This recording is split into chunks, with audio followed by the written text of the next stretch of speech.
উদ্মান কচুর পাতা কী করে ভাপা করতে হয় নারকেল বাটা আর সর্ষে বাটা দিয়ে। দেখো নারকেল আমি মানে কুড়িয়ে বেটে রেখেছি, আর এতে এই যে কচুর পাতাগুলি এতে দিয়েছি, হলুদও দিয়েছি, আর দেবো এবার সর্ষে বাটা। ঠিক আছে, সর্ষে বেটে রেখেছি আমি। দেখো সর্ষের একটু পরিমাণটা বেশিই হবে। আর এটা সম্পূর্ণ কাঁচা লঙ্কাতে হবে, রান্নাটা কাঁচা লঙ্কা দিয়ে করতে হবে।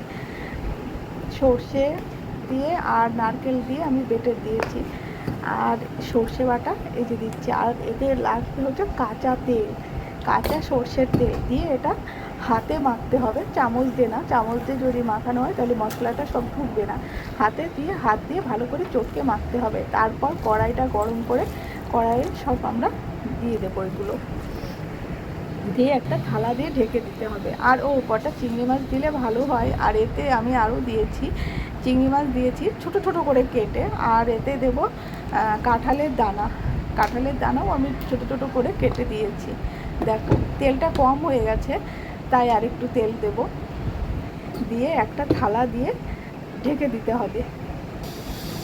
দেখো থালা দিয়ে ঢেকে দেওয়ার পর দেখো কীরকম কাদা কাদা হয়ে গেছে, কি দারুণ হয়েছে না। আর গরম ভাতে তো দারুণ লাগে খেতে, সত্যি ভালো রেসিপিটা। তোমরাও করে খেয়ে তারপর বলো। আর প্লিজ আমার চ্যানেলটা সাবস্ক্রাইব করে দিও